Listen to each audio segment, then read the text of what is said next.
बोलने के साथ समय शुरू कर दीजिएगा। सदन की गरीब मेरा सादर प्रणाम। प्रस्तावित विषय के पूर्ण तरीके से पक्ष में अधिनायक महोदय, सर्वप्रथम हमें समझना पड़ेगा कि मोशन है भारतीय राष्ट्रवाद बुर्जुआ हितों को साधने का उपक्रम है।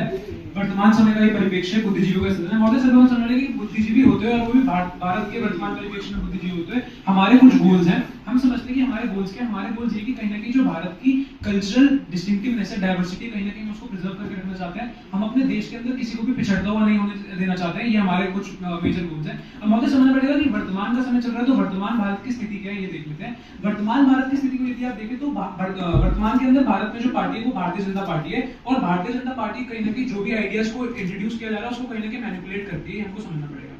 हम महोदय समझना पड़ेगा कि भारतीय जनता पार्टी सेंटर पर तो मेजोरिटी में है ही, साथ ही साथ वो स्टेट लेवल पर भी कई स्टेट्स में मेजोरिटी में है, तो वो कहीं ना कहीं उसका जो प्रभुत्व है वो इस देश के अंदर शामिल है। अब महोदय हमें राष्ट्रवाद को समझने के लिए समझना पड़ेगा कि क्योंकि यहाँ पे भारतीय राष्ट्रवाद दे रखा है, तो राष्ट्रवाद अपने आप में एक चीज है, राष्ट्रवाद की अपनी एक आइडल स्टेट है, लेकिन जब उसके साथ में भारतीय परिप्रेक्ष्य को जोड़ा जा रहा है तो वो अपने आप में एक मैनिपुलेटेड फॉर्म ले रहा है। समझ लेते हैं दोनों के बीच का डिफरेंस। यदि हम सिर्फ राष्ट्रवाद की बात करें तो राष्ट्रवाद के आइडल कॉन्सेप्ट के मुताबिक जो उसका गोल होता है स्थापित करने का, वो होता है कहीं ना कहीं आप एक कॉमन आइडेंटिटी को इनकलकेट कर रहे हो। जो भी लोग रह रहे हैं उनके मध्य आप एक कॉमन आइडेंटिटी को इनकलकेट कर रहे हो। कैसे? आप उनकी डिस्टिंक्टिवनेस को रिस्पेक्ट दे रहे हो, आप उनकी डाइवर्सिटी को रिस्पेक्ट दे रहे हो, आप कहीं ना कहीं उनके रिस्पेक्ट, सबकी रिप्रेजेंटेशन की बात कहीं ना कहीं आप करते हुए चल रहे हो। अब महोदय क्योंकि हम भारतीय परिप्रेक्ष्य की बात कर रहे हैं तो भारतीय राष्ट्रवाद कैसे अपने आप में करप्टेड फॉर्म में देख लेते हैं। देखिए, जो भारतीय जनता पार्टी है वो अपने आप में क्यों बनी थी, सबसे पहले हमको उसको समझना पड़ेगा। उसके कुछ गोल्स थे जो सर्टेनली सिर्फ एक कम्युनिटी को प्रमोट करने के लिए बनाए गए थे। तो अब जो राष्ट्रवाद प्रमोट किया जा रहा है वो राष्ट्रवाद कहीं ना कहीं अपने आप में उस आइडियोलॉजी के साथ में मैनिपुलेट होकर आ रहा है। अर्थात जो राष्ट्रवाद का अपना एग्जिस्टिंग जो एक गोल होना चाहिए था आइडियल कॉन्सेप्ट के हिसाब से, वो गोल से वो विमुख होते हुए चला गया है। इसको हम इस प्रकार समझते हैं कि भारतीय राष्ट्रवाद अब कैसे हो गया। भारतीय राष्ट्रवाद के अंदर सिर्फ एक ही कम्युनिटी को केटर करने की बात की जा रही है। यदि हम भारत की डेमोग्राफी को समझते हुए चलेंगे तो हम जानेंगे कि भारत की डेमोग्राफी अपने आप में हिंदू मेजॉरिटी डेमोग्राफी है, जिसके अंदर 70 से 80% जो लोग हैं वो अपने आप में हिंदू डेमोग्राफी के आ रहे हैं। तो उनको ये समझना पड़ेगा कि उनको लगातार केटर करते रहना बहुत आवश्यक हो जाता है भारतीय जनता पार्टी के लिए। अब यदि हम इसको आगे चलकर देखें तो वो किस प्रकार से अपनी इस भारतीय राष्ट्रवाद के द्वारा जो बुर्जुआ के हित में, यहाँ पर बुर्जुआ कौन अपने आप में, वो बुर्जुआ वो लोग हैं जो भी मेजोरिटी में है, जो भी पावर में है, और उनके हित क्या होंगे। उनका सबसे पहला हित यही होगा कि किस तरीके से वो इस पावर को ग्रैब करके रखें, इस पावर में वो बने रहे, ये उनका गोल होगा। अब महोदय समझ लेते हैं कि कई बहुआयामों पर पावर को प्रिजर्व करना चाहेंगे। वो बहुआयाम क्या है? वो बहुआयाम हो सकते हैं पॉलिटिकल, वो हो सकते हैं कि सोशली वो अपने आप को ऊपर रखे, वो हो सकते हैं कल्चरली अपने आप को ऊपर रखे। कल्चरल जो टर्म है अपने आप में बहुत इंपॉर्टेंट इसलिए हो जाती है क्योंकि जिस राष्ट्रवाद की हम बात कर रहे हैं वो कहीं ना कहीं cultural identity, common cultural identity के थ्रू लाने की बात कर रहा है। लेकिन हम समझेंगे कि कैसे भारतीय राष्ट्रवाद जो है वो क्योंकि अपने आप में करप्ट हो गया, तो वो एक कॉमन कल्चरल आइडेंटिटी को भी मैनिपुलेटेड रूप में ही सामने ला रहा है। और महोदय साथ ही साथ एक और आयाम इसके अंदर महत्वपूर्ण आयाम रहेगा, इकोनॉमिक आयाम। अब बुर्जुआ के हित क्या है? पहली बात, जो मेजॉरिटी स्थापित है उसको प्रिजर्व करके रखना, पावर को अपनी प्रिजर्व करके रखना। दूसरी चीज यहाँ पर होगी कि अपनी कल्चरल हेजेमनी जो है, अर्थात जो हिंदू हैं, जो ऑलरेडी पावर के अंदर है, जो उनका जो कल्चर है, उस कल्चर को, उस बुर्जुआ कल्चर को कहीं ना कहीं प्रिजर्व करके रखना, ये उनका अपने आप में यहाँ पर एक गोल हो जाएगा। इसके अंदर महोदय हम देखते हैं कि इसकी वजह से इंपैक्ट क्या आ रहा है अपने आप में। देखिए, सबसे पहली बात कि जो ये भारतीय राष्ट्रवाद का कॉन्सेप्ट है अपने आप में एक वॉशी कॉन्सेप्ट है। क्यों वॉशी कॉन्सेप्ट है? क्योंकि इसके अंदर एक ऐसी चीज प्रेजेंट की जा रही है जो कि असल में है ही नहीं। ऐसा दिखाया जा रहा है कि आप हमारे साथ क्यों, हमारे साथ क्यों, लेकिन उसके अंदर कौन सी आइडेंटिटी को प्रमोट किया जा रहा है? उसके अंदर सिर्फ हिंदू रिलीजन की जो आइडेंटिटी है उसको प्रमोट किया जा रहा है। उसके अलावा जो बाकी डेमोग्राफी के अंदर जो और लोग एग्जिस्ट कर रहे हैं उनको तो साथ लेके चलने की बात हो ही नहीं रही है। उनको इस तरीके से दिखाया जा रहा है कि हम आपके लिए एक चीज अच्छी कर रहे हैं। जैसे उदाहरण स्वरूप लेते हैं कि जो सरकार है वो इस तरीके से दिखा रही थी कि हमने 3 तलाक को यहाँ पर कहीं ना कहीं खत्म कर दिया, लेकिन वो एक सेफ्टी वॉल की तरह उस चीज को इंट्रोड्यूस कर रहे हैं, ना कि वो अपने एक रियल इंटेंट को उसके सामने लाकर छोड़ रहे हैं। इसलिए इसके साथ में अगर हम और उदाहरण देखें तो हमको समझना पड़ेगा कि कैसे भारत के अंदर आज सरकार द्वारा फंडेड एक प्रोपेगेंडिस्ट पब्लिक डिस्कोर्स को कहीं ना कहीं प्रमोट प्रमोट किया जा रहा है। पब्लिक डिस्कोर्स को हम इस प्रकार समझ सकते हैं कि ऐसी चीजों को समाज में लाकर बुलवाया जा रहा है जिसका जो कंक्लूजन है, जिसका जो रिजल्ट है वो पहले से निर्धारित होगा, लेकिन उसको प्रेजेंट किस तरीके से किया जा रहा है उसके ऊपर फिर भी डिबेट करवाई जा रही है। तो ये अपने आप में किसी एक कम्युनिटी के प्रति दबाव दिखाने के लिए ऐसी चीजें प्रेजेंट की जा रही है, जिस वजह से हमको देखने को मिलता है कि कैसे सिर्फ बुर्जुआ है अर्थात एक कल्चर की डोमिनेंस को दिखाने के लिए ही ऐसी ऐसी चीजों को प्रेजेंट किया जा रहा है। और महोदय क्योंकि यहाँ पर साधने की बात की जाती है तो साधने का मतलब यहाँ पर ये हो जाएगी कहीं ना कहीं वो हेजेमनी को प्रिजर्व करके रखो, ऐसी चीजें आप इंट्रोड्यूस कर रहे हो। यदि महोदय हम इसके अंदर और चीजों को देखें तो हम उदाहरण समझ सकते हैं कि किस प्रकार से फॉल्स नैरेटिव को बढ़ावा दिया जा रहा है कि जो कॉमन मीडिया होती है, जो इजीली मीडिया जो होती है जैसे व्हाट्सएप, ये सब चीजों के थ्रू भी ऐसी चीजों को प्रमोट किया जा रहा है। पीआर, जैसे पीआर के नाम कॉन्सेप्ट होते हैं, इनको इस तरीके से प्रेजेंट किया जा रहा है क्योंकि यहाँ पर हम उपक्रमों की बात कर रहे हैं कि तो हम बेसिकली इसे यही प्रूव करना चाह रहे हैं कि जो उपक्रम है वो अर्थात ये जो टूल है ये उस चीज को कहीं ना कहीं प्रमोट कर रहा है, अर्थात जो भारतीय राष्ट्रवाद है वो इस पार्टी के द्वारा एक टूल की तरह ही इस्तेमाल किया जा रहा है, जो कि अभी तक हम समझते चले। अब महोदय हम इसके अंदर यदि और उदाहरण लेके चले तो हमको देखना पड़ेगा कि मूल निवासी जैसे कॉन्सेप्ट्स को भारत के अंदर प्रमोट किया जा रहा है कि मूल निवासी कॉन्सेप्ट भी अपने आपने कैसी चीजें प्रेजेंट कर रहा है कि कुछ सर्टेन लोगों के लिए एक सर्टेन क्राइटेरिया सेट कर दिया जाता है कि आपको तो इसी कम्युनिटी का माना जाएगा, आपकी कोई अलग आइडेंटिटी ही नहीं है। अर्थात यहाँ पर उनकी कौन सी चीज हैम्पर हो रही है, यहाँ पर उनकी अपनी डाइवर्सिटी जो उनकी आइडेंटिटी है उसको कहीं ना कहीं हैम्पर करने की बात की जा रही है। महोदय इसके अंदर हम यदि आगे बात करें तो हमको समझना पड़ेगा कि इसके अंदर जिस मैंने बताया था कि किस प्रकार से एक कम्युनिटी को एक ऊपर अपर पटल हायर पटल पर रख दिया जा रहा है, अर्थात उनके अंदर एक सुपीरियरिटी कॉम्प्लेक्स को प्रेजेंट किया जा रहा है और जो बाकी लोग हैं क्योंकि उनकी आइडियाज के ऊपर बात नहीं हो रही, उनके रूट्स के ऊपर बात नहीं हो रही है, तो कहीं ना कहीं क्या हो रहा है जो उनकी रियल रूट है उसको नेग्लेक्ट कर दिया गया और एक सुपीरियरिटी और इंफीरियरिटी कॉम्प्लेक्स क्रिएट कर दिया गया। अब इस सुपीरियरिटी और इंफीरियरिटी कॉम्प्लेक्स क्रिएट करने की वजह से हुआ क्या, जो लोग थे जो कि जिनको इंफीरियर पटल पर रखा गया था, पायदान पर रखा गया था, वो कहीं ना कहीं पीछे होते हुए चले जा रहे हैं, जिस वजह से क्या हो रहा है जो बुर्जुआई है अर्थात जो मेजॉरिटी में उनका आधिपत्य यहाँ पर स्थापित होता हुआ और नजर आ रहा है। महोदय यहाँ पर हम इसको इस प्रकार भी समझ सकते हैं कि कैसे भारत माता के जैसे हमको कॉन्सेप्ट देखने को मिलते हैं, वो भारत माता के कॉन्सेप्ट भी अपने आप में पर्टिकुलर एक रिलीजन को ही सीमित करके चल रहे हैं, एक ही रिलीजन की सारी आइडियाज को लेकर चल रहे हैं, दूसरी आइडियाज के ऊपर तो बात ही नहीं हो रही है। तो किस प्रकार से हमें यहाँ पर देखने को मिल रहा है कि जो राष्ट्रवाद का अपने आप में कॉन्सेप्ट होना चाहिए था, जो आइडियल राष्ट्रवाद का अपने आप में कॉन्सेप्ट होना चाहिए था, वो तो यहाँ पर एग्जिस्ट ही नहीं कर रहा है। यहाँ पर जो राष्ट्रवाद एग्जिस्ट कर रहा है वो भारतीय राष्ट्रवाद अपने आप में वर्तमान परिप्रेक्ष्य के अंदर एक करप्टेड राष्ट्रवाद लेके चल रहा है। इसमें हम और उदाहरण से इसको समझ सकते हैं कैसे इकोनॉमी का अगर हम उदाहरण लेके चले तो इकोनॉमी के अंदर हमको जो बिग मार्केट प्लेयर्स देखने को मिलते हैं वो कैसे किसी और रिलीजन के होते ही नहीं है, वो उसी रिलीजन के होते हैं जो कहीं ना कहीं मेजॉरिटी डोमिनेटेड रिलीजन के लोग हैं, उन्हीं को ही पावर में आने का रोल दिया जाता है और उसको प्रेजेंट इस तरीके से किया जाता है कि क्योंकि उस पर्टिकुलर मार्केट प्लेयर ने बिड अच्छी की थी इसलिए उसको पावर दे दी गई, ना कि उसमें ये दिखाया जाता है कि कहीं ना कहीं वो उस कम्युनिटी के थे इसलिए उनको ऊपर रखा गया। तो मतलब इन्हीं सब बिंदुओं के माध्यम से हमें देखने को मिलता है कि इसमें अन्य उदाहरण भी रहते हैं कि किस प्रकार ये सिद्ध कैसे होता है कि कैसे तमिल जो स्टेट्स है उनके द्वारा जो सदन स्टेट्स है उनके द्वारा यहाँ पर आवाज उठाई जा रही है, इस वजह से जो हमारा वार है वो सिद्ध होता हुआ। धन्यवाद।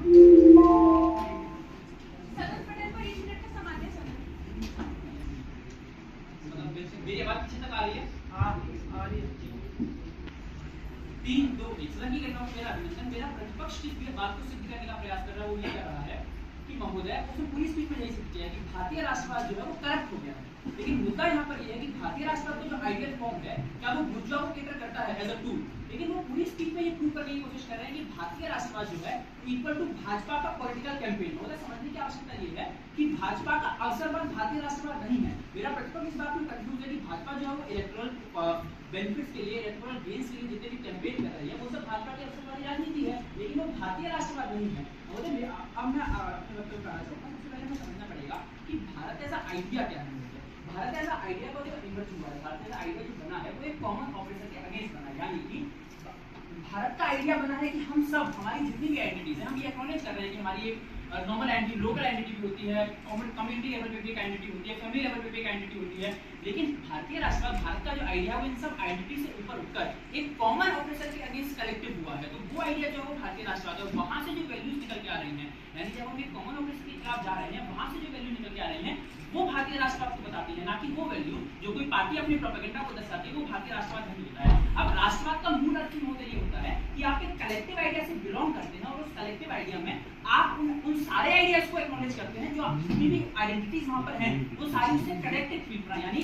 वो एक कलेक्टिव बिलोंगिंगनेस वहां से वो आइडिया से। अब हमें समझना पड़ेगा कि भारतीय राष्ट्रवाद हिस्टोरिकली कैसे इंस्पायर्ड और कैसे फॉर्म हुआ है। भारतीय राष्ट्रवाद फॉर्म हुआ है महोदय अंग्रेजों के खिलाफ हमारी लड़ाई से, और अंग्रेजों के खिलाफ हमारी लड़ाई जो है 2 स्तर पे थी। पहले स्तर में महोदय ये कि अंग्रेज हमें ऑप्रेस कर रहे हैं, दूसरा जो हमारे इकोनॉमिक रिसोर्सेज हैं, जो हमारे भारत के रिसोर्सेज हैं वो यहाँ पर डिग्रेड हो रहे हैं, यानी जिनको उसका बेनिफिट मिलना चाहिए वो नहीं मिल रहा है। अब भारतीय राष्ट्रवाद ऐसा नहीं है कि कोई एक आइडेंटिटी आई और उस आइडेंटिटी ने आकर उस वैल्यू को अपनाया, नहीं होता है। सब लोग कॉमनली ऑपरेट हो रहे हैं, उस ऑपरेशन से मिलकर वो लोग एक साथ कलेक्टिवली आ रहे हैं और उन वैल्यूज को प्रोपेगेट कर रहे हैं, जिससे कि वो जो कॉमन ऑपरेशन है उसको हटाया जा सके। हमें ये समझना पड़ेगा वर्तमान में जिस चीज की बात कर रहे हैं वो एक पॉपुलर नैरेटिव है राष्ट्रवाद का, लेकिन वो राष्ट्रवाद नहीं है। तो मैं यहाँ पे ये सिद्ध करना चाहता हूँ कि जो पॉपुलर नैरेटिव होता है वो वास्तव में राष्ट्रवाद नहीं होता। और ये खुद मान के जा रहे हैं कि आज का जो नैरेटिव है सोशल मीडिया टूल कंट्रोल करते हैं। अगर वो सोशल मीडिया टूल कंट्रोल करते हैं और सोशल मीडिया टूल की परिभाषा को आप अगर वक्तव्य देंगे तो वो आपका राष्ट्रवाद सिद्ध नहीं होगा। राष्ट्रवाद की वास्तविक परिभाषा में महोदय क्या है कि वो सारे विचार हैं जो ये मानते हैं कि किस प्रकार जो हिस्टोरिकली हमारा ऑपरेशन हुआ है और हम जिस तरह की वैल्यूज यहाँ पे प्रोपेगेट कर रहे हैं उन ऑपरेशन के खिलाफ। उदाहरण के लिए मैं शुरुआत करता हूँ। भारतीय ऐतिहासिक रूप से अगर हम देखें तो भारत को जब आजादी मिली, आजादी के बाद जिस तरीके के हमने इकोनॉमिक स्ट्रक्चर्स का फॉर्मेशन किया, यानी समाजवादी स्ट्रक्चर्स का फॉर्मेशन के लिए दर्शाता है कि आपका राष्ट्रवाद जिस आइडियल पे अकोमोडेट हुआ था उसी आइडियल पे अब आप डेवलपमेंट कर रहे हैं। यानी कि आप बुर्जुआ के लिए एक टूल नहीं बन रहे थे, रादर बुर्जुआ आपके ऊपर ऑपरेशन न करने लग जाए उसके खिलाफ आप अकोमोडेट हो रहे हैं, उसके खिलाफ आप अकोमोडेट हो रहे हैं, जो कि आपकी कलेक्टिव आइडेंटिटी है। दूसरी चीज हमें ये समझना पड़ेगा कि जो हमारा राष्ट्रवाद है वो कल्चरल टॉलरेंस को अकोमोडेट करता है, क्योंकि हम ये मानते हैं कि हमारे भारत के अंदर विभिन्न प्रकार की डाइवर्सिटीज एग्जिस्ट करती हैं और जब विभिन्न प्रकार की डाइवर्सिटीज एग्जिस्ट करती हैं तो हमारा जो राष्ट्रवाद है उन डाइवर्सिटीज को अकोमोडेट करने की बात करता है। यानी हमारी जो वैल्यूज हैं वो कल्चरल टॉलरेंस की वैल्यूज हैं, ना कि किसी को ऑपरेस करने की। अब महोदय इनके उदाहरण के हिसाब से मैं एक उदाहरण देता हूँ। ये लोग जो बोल रहे हैं कि एक बीजेपी का राष्ट्रवाद है, इस प्रकार तो एक मुस्लिम लीग का एबीपीएम का भी एक राष्ट्रवाद है, तो ऐसे तो मल्टीपल राष्ट्रवाद और मल्टीपल आइडेंटिटी एग्जिस्ट कर रही है। लेकिन भारत क्या है मुझे ये समझने की जरूरत है। भारत में वो सारी आइडेंटिटी कलेक्टिवली बिलोंग कर रही है एक आइडिया से कि भी हम सब लोग यहाँ पर एग्जिस्ट कर रहे हैं। आगे मुझे हमें समझना पड़ेगा अगले परिप्रेक्ष्य में कि अब देखिए हमारी जो वैल्यूज है वो अलग अलग थिंकर्स से आती है, जैसे अमित सेन, अम्बेडकर, गांधी, और उन वैल्यूज को मैं अलग अलग वैल्यूज पे अलग अलग पैराडाइम में खोलना चाहूंगा। मतलब हम आर्थिक तौर पर बात करें तो हमारे राष्ट्रवाद में एक्नॉलेज किया जाता है कि हाँ आर्थिक रूप से लोगों का शोषण हुआ है और आर्थिक रूप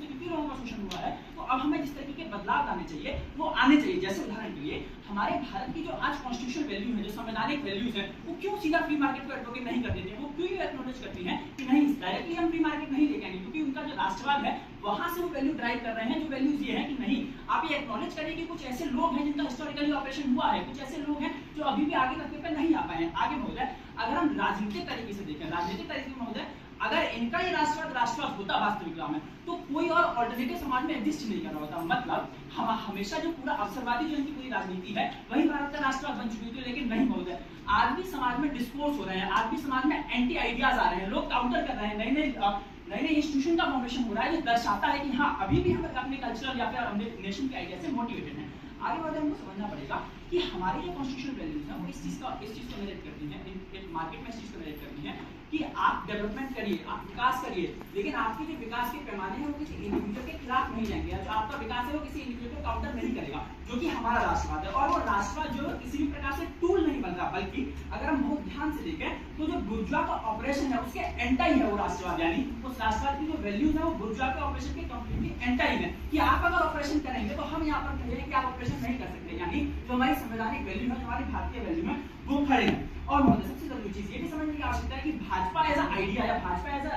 पार्टी पूरे भारत के आइडिया को कभी भी प्रेजेंट नहीं कर रही, क्योंकि ऐसे भी लोग हैं, क्योंकि हम डेमोक्रेसी में जी रहे हैं, ऐसे भी लोग हैं जो भाजपा के डिसेंट में जाते हैं। क्या वो लोग राष्ट्रवादी नहीं है? इनके हिसाब से वो लोग राष्ट्रवादी कभी होने ही नहीं चाहिए, क्योंकि महोदय मल्टीपल आइडेंटिटीज यहाँ पर है। और लोग कलेक्टिव कैसे होते हैं? रिलीजन की आइडेंटिटी, हमारे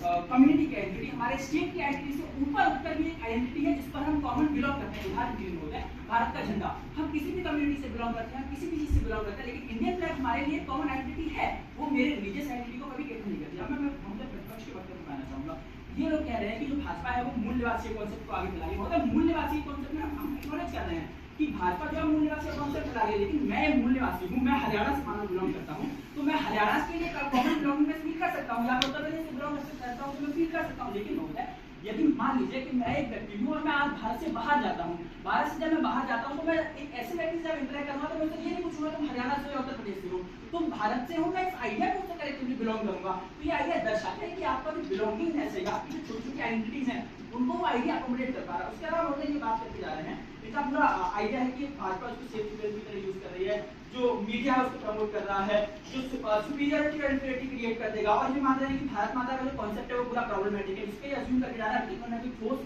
सबूत दे दिया कि नहीं वो प्रॉब्लमेटिक है या फिर वो एक आइडिया से स्टैंड है। मेरा पूरा मतलब जो इनके डिबेट से जो मुझे पूरा प्रॉब्लम है, जो विरोधाभास है, वो इस बात का है कि इनका जो पूरा विचार है ये मान के चल रहे हैं कि मेरी एक भाजपा एक पार्टी है भारत में जो कि इलेक्टोरली कैंपेन कर रही है या इलेक्टोरली कॉम्पीट कर रही है, और उस इलेक्टोरल कंपटीशन में वो कुछ चीजों को अकोमोडेट कर रही है या फिर नेशनलिज्म की कुछ चीजों को उठा रही है, मोल्ड कर रही है। अब मतलब इसका अर्थ कभी ये नहीं हो जाता है कि भाजपा बराबर है राष्ट्रवाद से, भारतीय राष्ट्रवाद के बराबर भाजपा नहीं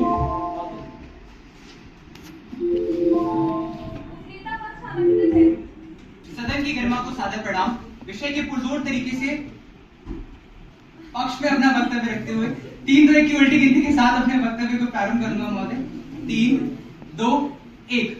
सर्वप्रथम महोदय हमें समझने की आवश्यकता है कि हमारा जो सदन है वो वर्तमान के बुद्धिजीवियों का है। वर्तमान में भारत के अंदर अंग्रेज जैसी कोई एंटिटी हमें यहाँ पे देखने को नहीं मिल रही है। मतलब अंग्रेज जो है कई साल पहले यहाँ से जा चुके हैं, लेकिन राष्ट्रवाद की जो भावना है वो आज भी हम देख रहे हैं कि भारत के अंदर एग्जिस्ट कर रही है। मतलब महोदय कि राष्ट्रवाद का जो आइडिया है, राष्ट्रवाद का आइडिया अपने आप में ही एक नैरेटिव है। मतलब राष्ट्रवाद कहता है कि सेंस ऑफ ब्रदरहुड। अब आप जो ब्रदरहुड है वो किन फंडामेंटल चीजों पे आप किसी को अपना भाई मान रहे हैं, या किन फंडामेंटल चीजों पे आप मान रहे हैं कि ये जो सभी देश है, ये जो सभी लोग हैं ये मेरे ही देश के लोग हैं, ये है राष्ट्रवाद। अब यहाँ पर जो हमारी डिबेट थी वो ये थी कि क्या भारतीय राष्ट्रवाद बुर्जुआ हितों को साधने का एक उपक्रम है या नहीं है। डिबेट ये नहीं है कि बीजेपी साध लेगी तो उपक्रम हो जाएगा, कांग्रेस साध लेगी तो उपक्रम हो जाएगा। सीधी सी बात ये है, क्योंकि अभी पावर में बीजेपी है तो फिर जो बुर्जुआ हितों को साधने का कार्य कर रही है, क्योंकि पावर में बीजेपी है तो बीजेपी की जो वोटिंग क्लास है वो समय पे कौन है, बुर्जुआ हित है एक तरीके से। तो बीजेपी अपनी जो वोटिंग क्लास है उसके हितों को साधने का कार्य कर रही है। हमने देखा कि किस तरीके से जब कांग्रेस पावर में थी तो वो नेशनलिज्म का कॉन्सेप्ट है उसमें गांधी को वरीयता देती थी, कहीं ना कहीं नेहरू को वरीयता देती थी। लेकिन अब क्योंकि बीजेपी पावर में आ गई है तो नेशनलिज्म के कॉन्सेप्ट में उनके जो हीरोज हैं, जिस तरीके से जो विवेकानंद हो गए या फिर जो सुभाष चंद्र बोस हो गए, इस तरीके की जो हिंदू आइडियोलॉजी, जो हिंदू डोमिनेंस को जो लोग दिखा रहे हैं वो अपने नैरेटिव को यहाँ पर बिल्ड करने की यहाँ पे पूरी कोशिश होती है। दूसरी बात महोदय यहाँ पे जैसे कि सावरकर हो गए, उनको यहाँ पे लेकर के आते हैं। दूसरी चीज हमें यहाँ पे समझने की आवश्यकता है कि किस तरीके से जो भारतीय राष्ट्रवाद का जो कॉन्सेप्ट है वो बुर्जुआ हितों को इस तरीके से साधता है कि ऐसा लगता नहीं है कि वो बुर्जुआ हितों को साध रहा है, लेकिन उसके मूल में अगर हम जाकर के देखते तो हमें पता चलता है कि बुर्जुआ हितों को यहाँ पर साध रहा है। उदाहरण के लिए मेरा प्रतिपक्ष यहाँ पर बोल के जाता है कि भारत का जो स्टेट है वो समाजवादी स्टेट है। मतलब हम यहाँ पे लोगों की बात करते हैं, यहाँ पे मार्केट के ऊपर रेस्ट्रिक्शंस नहीं है, लेकिन वो बड़ी चालाकी के साथ इस चीज को छुपा के चला जाता है कि कैसे भारत के अंदर मिक्स्ड इकोनॉमी यहाँ पर एग्जिस्ट कर रही है। मतलब दोनों ही सिस्टम्स यहाँ पर एग्जिस्ट कर रहे हैं, लेकिन आप क्योंकि इस तरीके का रेवोल्यूशन ना हो तो आपने अपने भारतीय राष्ट्रवाद को इस तरीके से डिफाइन कर दिया है, ऐसे सेफ्टी वॉल की तरह डिफाइन कर दिया है जिस वजह से आपकी जो बुर्जुआ हित है वो यहाँ पर सच सके। दूसरी चीज हमें यहाँ पे ये हमसे एक प्रश्न पूछ के जाते हैं कि किस तरीके से भारत माता का जो आइडिया है वो यहाँ पे बुर्जुआ हितों को साध रहा है। मैं बताता हूँ। देखिए, जब भी आप भारत माता की फोटो देखते हैं तो हमेशा आपने देखा होगा वो एक साड़ी पहनी हुई होती है, वो यहाँ पर वो अपने यहाँ पे मतलब एक हिंदू अटायर में हमें यहाँ पे हमेशा देखने को मिलती है। अब महोदय हमने भारत माता को हमेशा इस तरीके से देखा, मतलब वो कहीं ना कहीं जो डोमिनेंट कल्चर है, जो डोमिनेंट हिंदू कल्चर है उसको यहाँ पे रिप्रेजेंट कर रही है। तो किस तरीके से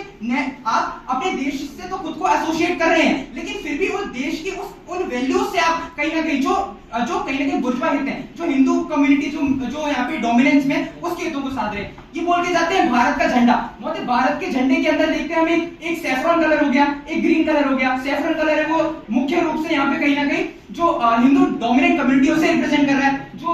जो ग्रीन कलर है वो मुस्लिम्स को रिप्रेजेंट कर रहा है। पर और भी यहाँ पे किस तरीके से जो कम्युनिटीज है वो माइनॉरिटी के अंदर एग्जिस्ट कर रही है, पर उनके हितों को यहाँ पर नहीं साधा जा रहा है। दूसरी चीज हमें यहाँ पे समझने की आवश्यकता है कि ये यहाँ पर बोलते हैं कि बीजेपी जो है वो बीजेपी किस तरीके से जो भारतीय राष्ट्रवाद है उस बीजेपी का अपना एक एजेंडा है, लेकिन हमें समझने की आवश्यकता है कि जो राष्ट्रवाद की जो भावना है वो हमेशा किसी ना किसी कैटलिस्ट के द्वारा लाई जाती है, किसी ना किसी पॉलिटिकल पार्टी, किसी ना किसी मूवमेंट के द्वारा लाई जाती है, और उसे लाने का काम यहाँ पे कोई ना कोई पॉलिटिकल पार्टी करती है। अब क्योंकि बीजेपी सत्ता के अंदर है तो वर्तमान में जो बुर्जुआ हित है वो यहाँ पे बीजेपी उनको साधने का यहाँ पे कार्य कर रही है। दूसरी चीज यहाँ पे हमें समझने की आवश्यकता है कि नेशनलिज्म की जो भावना होती है वो कहीं ना कहीं अपने देश की आइडेंटिटी उसको यहाँ पे वरीयता पे रखती है, लेकिन हम यहाँ पे वर्तमान में देख रहे हैं कि किस तरीके से अपनी नेशनल की आइडेंटिटी को वरीयता रखने से जो देश के अंदर जो प्रॉब्लम्स एग्जिस्ट कर रही है उन्हें यहाँ पर साइडलाइन करने की कोशिश की जा रही है। मतलब देश के अंदर जो बुर्जुआ कम्युनिटी यहाँ पे एग्जिस्ट कर रही है, जो यहाँ पे ऑपरेशन यहाँ पे लोगों का ऑलरेडी ऑपरेशन कर रही है, आप यहाँ पे बोलते हैं कि चाइना है या फिर पाकिस्तान है, इस तरीके के थ्रेट्स फैक्ट्स को आप यहाँ पे बता देते हैं, लेकिन जो वाकई में जो इनइक्वालिटी एग्जिस्ट कर रही है उनके ऊपर यहाँ पे अच्छे तरीके से काम नहीं हो पाता। दूसरी चीज महोदय, जो मेरा प्रतिपक्ष है वो यहाँ पे बुर्जुआ की कोई भी एक डेफिनेशन ऐसा नहीं देकर गया है, तो जो बुर्जुआ का जो हमारा जो क्लासिफिकेशन था, जो डेफिनेशन था, वो भी यहाँ पर एग्जिस्ट कर रहा है। दूसरी चीज हमें यहाँ पे समझने की आवश्यकता है कि यहाँ पे मेरा प्रतिपक्ष बोल के जाता है कि हमारा जो राष्ट्रवाद है उसके अंदर हम कल्चरल टॉलरेंस की बात करते हैं। मुझे एक बात बताइए कि कल्चरल टॉलरेंस की बात कौन करेगा? कोई ना कोई पॉलिटिकल पार्टी ही तो करेगी, या फिर कोई ना कोई कम्युनिटी ही तो करेगी। अगर भाजपा या कांग्रेस जैसी कोई भी पॉलिटिकल पार्टी है वो वहां पे खुद को रिप्रेजेंट कर रही है, तो कहीं ना कहीं वो लोगों की व्यूज को तो यहाँ पे रिप्रेजेंट कर रही है। इस चीज को हमें समझने की आवश्यकता है। दूसरी चीज, अगर यहाँ पे भाजपा कल्चरल टॉलरेंस की बात भी, अगर ऐसी कोई पार्टी है जो कि कल्चरल टॉलरेंस की बात भी अगर देश के अंदर करती है, तो जिस तरीके से हमने बोला कि हम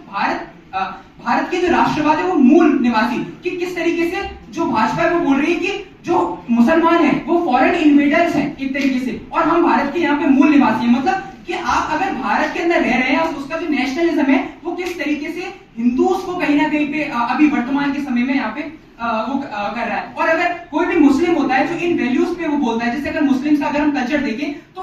उनमें जय हिंद बोलना, क्योंकि वो केवल अपने ईश्वर के लिए इस तरीके के शब्दों का प्रयोग करते हैं। लेकिन क्योंकि हम यहाँ पे क्या करें कि हम हिंदू डोमिनेट जो आइडेंटिटी है उसको कहीं ना कहीं सुपर इंपोज करने की यहाँ पे कोशिश करें कि राष्ट्रवाद का अगर एक आइडिया है तो राष्ट्रवाद के आइडिया को तुम्हें भगवान की तुल्य ही यहाँ पे मानना पड़ेगा। परंतु यहाँ पे हम देख रहे हैं कि नेशन का आइडिया है, अगर आप उसकी यहाँ पे अलग अलग कंसेप्शंस भी एग्जिस्ट कर सकते हैं, लेकिन क्योंकि यहाँ पे बुर्जुआ के हित है कि उनकी जो कल्चरल हेजीमनी है वो वहां पर सदे, तो यहाँ पे हम उनको यहाँ पे साधने की यहाँ पे जो अभी यहाँ पे जो पावर में लोग हैं वो यहाँ पे काम करते रहते हैं। दूसरी चीज यहाँ पे समझने की आवश्यकता है, ये मेरा प्रतिपक्ष है वो बोल करके जाता है कि किस तरीके से जो डिस्कोर्स है समाज के अंदर एग्जिस्ट कर रहे हैं, लेकिन जिस तरीके से हमने बताया कि वो जो डिस्कोर्स है वो एक तरीके से प्रोपेगेंडिस्ट डिस्कोर्स है। मतलब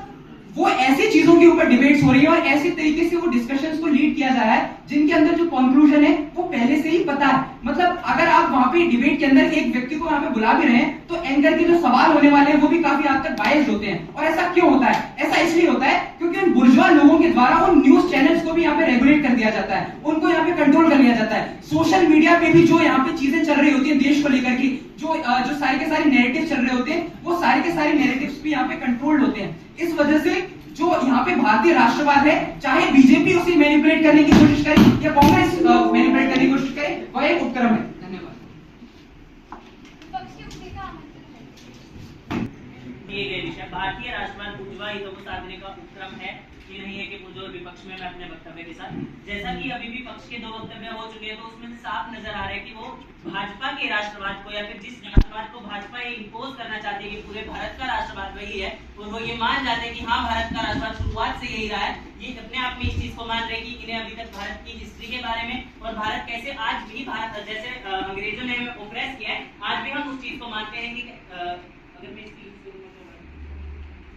अगर आज भी हम इस चीज को मानते हैं कि कैसे अंग्रेजों का ऑपरेशन जो 200 साल तक रहा है आज भी हम पे इम्पैक्ट करता है, कैसे उनकी वजह से भारत में पहले इतने रिसोर्स होते थे, रिसोर्स की खाई है जो आज भी बढ़ी है, यानी लोग आज भी अपने आप को अपनी शेयर्ड हिस्ट्री के साथ और जो ये कॉमन ऑपरेशन है उसके साथ लिंक करते हैं, यानी आज भी इररिलेवेंट नहीं हो गया है हमारा गुलाम रहना। आज भी हमारी पॉलिसी का इम्पैक्ट उस चीज पे पड़ता है या फिर उस चीज का इम्पैक्ट हमारी पॉलिसी पे पड़ता है। अब जब हम यहाँ पे बात करें तो भारत का आइडिया या फिर भारतीय राष्ट्रवाद का आइडिया कहाँ से उभरता है कि भी हम जब सारे कल्चर को अपने साथ अकोमोडेट करने की बात करते हैं, किसी एक स्पेसिफिक कल्चर जिसकी ये बात कर रहे हैं कि जो भाजपा यूज कर रही है, जिसको ये हिंदू राष्ट्रवाद बात कर रहे हैं, हम उसको कभी भी भारत का राष्ट्रवाद नहीं मान रहे, क्योंकि भारत का राष्ट्रवाद अपने आप में कहाँ हमें दर्शाता है, हमें दिखता है हमारी कॉन्स्टिट्यूशनल वैल्यूज में, जहाँ पे हमने सारे धर्मों को इक्वल राइट देने की बात किया, या फिर हम वहाँ पे बात करते हैं जिसको हम बार बार अलग अलग जगह एडवोकेट करते हैं, और जितनी बार भी उसको हरास करने की कोशिश बीजेपी करती है तो आज समाज में उसके खिलाफ मूवमेंट चलती है, उसके खिलाफ बोला जाता है। यानी ये चीज बता रहा है कि भारत का जो रियल राष्ट्रवाद का आइडिया था, जिस कॉमन आइडेंटिटी पे हम चल रहे थे,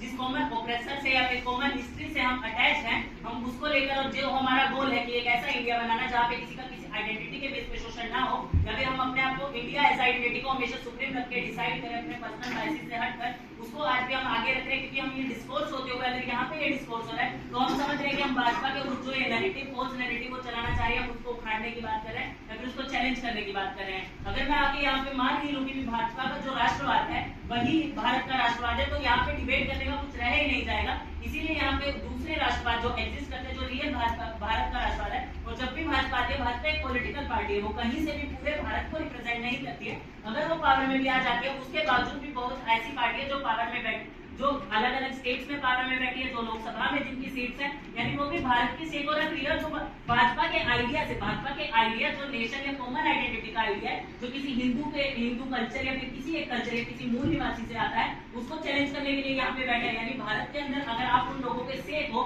इंक्लूड ही नहीं करोगे, जैसे कि हम बात करते हैं गांधीयन आइडिया पे किसी भी चीज की, हम किसी एक पार्टिकुलर सेक्ट की बात नहीं कर रहे हैं, हम सारे उन सेक्ट की बात कर रहे हैं जो ह्यूमैनिटी को या फिर हमारे जो कॉन्स्टिट्यूशनल वैल्यूज है उनको आगे रखता है, उनको हम भारत का राष्ट्रवाद मान रहे हैं। अगर यहाँ पे मीडिया एक नैरेटिव सेट कर रहा है आज के समाज में, तो उसको काउंटर करने के लिए दूसरे मीडिया संस्थान भी एग्जिस्ट करते हैं, जिसको हम यूट्यूब पे देख सकते हैं, या फिर कॉमन जनता जो भारत की है, जो डिस्कोर्स में इन्वॉल्व हो रही है, या सरकार को चैलेंज की बात कर रही है, या फिर ऐसे जब आज हमारा कॉन्स्टिट्यूशन है, अगर इनके इकोनॉमिक स्ट्रक्चर्स में जाए, इकोनॉमिक स्ट्रक्चर में किसी एक वर्ग को वरीयता मिल रही है, तो भारत के अंदर जो DEI का कॉन्सेप्ट आज एग्जिस्ट कर रहा है, वो इसी वजह से एग्जिस्ट कर रहा है कि जो डाइवर्सिटी है और जो वर्ग जिनको पीछे रखा गया है, उनको इक्विटी के माध्यम से आगे लेके आया जाए। कहीं पे भी वो बुर्जुआ हो या फिर किसी एक स्पेशल क्लास हो जिसके पास हमेशा रिसोर्स कॉन्सेंट्रेटेड रहे, माइनॉरिटी को पीछे रखने की बात नहीं करते हम किसी भी स्ट्रक्चर में। और जब भी इस चीज को किया जाता है, तो उसको चैलेंज करने के लिए यहाँ पे रेवोल्यूशन भी होते हैं, प्रोटेस्ट भी होते हैं, भले ही उसको भाजपा दबा दे रही है, लेकिन उसकी वजह से ये नहीं है कि भारत का राष्ट्रवाद भाजपा जो प्रमोट करना चाहती है आइडिया, वही भारत का राष्ट्रवाद बन गया है। क्योंकि भारत को रिप्रेजेंट भारत का हर एक इंसान कर रहे हैं, या फिर हम रिप्रेजेंट कर रहे हैं, तो जब तक कोई काउंटर आइडिया जिंदा है, या फिर वो आइडिया जिंदा है जो पहले उभरा है कॉमन आइडेंटिटी से या फिर शेयर्ड हिस्ट्री से, उसको हम भारत का राष्ट्रवाद मानेंगे, ना कि किसी पॉलिटिकल गेम। जैसे कि अगर हम बात करें, कोई मुस्लिम लीग जैसी बात करें, जो बात करते हैं कि भारत का जो भी उनका पॉलिटिकल स्ट्रक्चर कैसे लाई करेगा, तो उनके किसी भी रिलीजियस बुक पे या फिर किसी भी रिलीजियस चीज पे इंक्लाइन रहेगा, उसको भी हम विरोध करते हैं। यानी हम किस चीज की बात कर रहे हैं, हम कल्चरल हेजीमनी नहीं, हम कल्चरल हार्मोनी की बात कर रहे हैं, जिसको आप बार बार अलग अलग स्ट्रक्चर्स में देख सकते हैं। अगर आप भारत के स्ट्रक्चर को किसी एक आइडियोलॉजी में, जिसको आप हिंदू राष्ट्रवाद कह रहे हैं, जो कि भारत राष्ट्रवाद नहीं है, उसको ऑक्यूपाई कर भी लिया है, तो उसको हटाया जा सकता है, क्योंकि भारत के लोगों के अंदर अभी भी ये रियलाइजेशन है कि वो सिर्फ हिंदू आइडेंटिटी से लिंक नहीं है, वो किस आइडेंटिटी से लिंक है, इंडिया की एज अ कॉमन आइडेंटिटी, जिसको हमने हमारे दूसरे नेशनल सिंबल्स के माध्यम से बात की, उससे आज भी भारत अपने आप को रिप्रेजेंट करता है, और उसको किसी हिंदू तबके से लिंक नहीं किया जाता है। ये कितने आसानी से सैफरन को हिंदू से और ग्रीन को मुस्लिम से जोड़ के जाते हैं, ये अपने आप में भाजपा को उस नैरेटिव को सिद्ध करना चाहते हैं कि कोई कलर किसी रिलीजन से लिंक करता है। मैं अगर किसी बुद्ध या जैन धर्म से बिलोंग करता हूँ, तो मेरी माता भी साड़ी पहन सकती है, मेरे पिता भी साड़ी पहन सकते हैं, वो किसी धर्म या वो किसी कल्चर को रिप्रेजेंट नहीं कर रहा है, वो उसकी चॉइस है, जिसको आज हमारी कल्चरल वैल्यूज आज हम उसको बचाने के लिए यहाँ पे खड़े हैं। तो अगर आप अपनी स्पीचेस में इन चीजों को, सारी चीजों को हमारे राष्ट्रवाद से जोड़ देंगे, तो आप जो एक नैरेटिव आज के समय में गढ़ने की कोशिश की जा रही है, आप उसको एग्री कर रहे हैं, और अगर आपने मान ही लिया कि भारत का राष्ट्रवाद ये है, तो इसके बाद तो स्कोप ऑफ डिस्कोर्स कहीं पे बच ही नहीं जाएगा कि कैसे ये नहीं करेगा, क्योंकि वो एक पॉपुलिस्ट आइडिया है, या फिर वो एक मेजॉरिटी को ही सिर्फ कैटर करने के लिए आई है भाजपा, या फिर कोई भी दूसरी पॉलिटिकल पार्टी, क्योंकि उसको अगले साल अपनी पॉलिटिकल गेम भी करने हैं। लेकिन अकेली पॉलिटिकल पार्टी इंडिया की डेमोक्रेसी को रिप्रेजेंट नहीं करती है, उसके अंदर हमारे दूसरे सोशल स्ट्रक्चर्स भी आते हैं, जिसके अंदर बात की जाती है जुडिशरी की, या उन चीजों की जो चेक एंड बैलेंस के लिए काम करती है। अगर बात की जाए, अगर किसी को बेफालतू का, अगर बात की जाए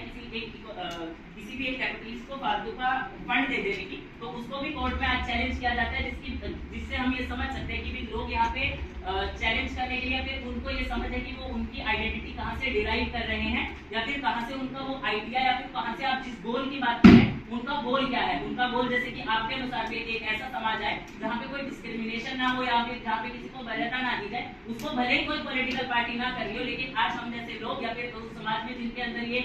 वैचारिक क्षमता बची है, जो सोच पा रहे हैं कि कैसे मेजोरिटी और माइनॉरिटी का गेम खेला जा रहा है, वो उसको चैलेंज करने के लिए बैठे हैं। मैं नहीं कह रहा कि सारी पॉलिटिकल पार्टी सही है या सारी पॉलिटिकल पार्टी गलत है, लेकिन अगर सोसाइटी एज अ होल या फिर कोई भी इंस्टीट्यूशन, अगर भारत के अंदर फेमिनिज्म जैसी चीजें एग्जिस्ट कर पा रही हैं, तो वो भी उस मेजॉरिटी आइडिया जिसकी आप बात कर रहे हैं, या फिर कोई बुर्जुआ आइडिया जिसकी आप बात कर रहे हैं, जो उन स्ट्रक्चर में महिलाओं को आगे बढ़ने देने की बात नहीं कर रहे, अगर उसको भी भारत में चैलेंज किया जा रहा है, या फिर रिजर्वेशन लाई जा रही है इन सब चीजों से, तो आज हम बात करें कि भारत के अंदर राष्ट्रवाद, भारतीय राष्ट्रवाद बुर्जुआ का साथ नहीं दे रहा है, वो बल्कि जो सर्वहारा वर्ग है, या जो वो वर्ग है जिसको सभी वर्ग को इक्वल लाने के लिए काम कर रहे हैं।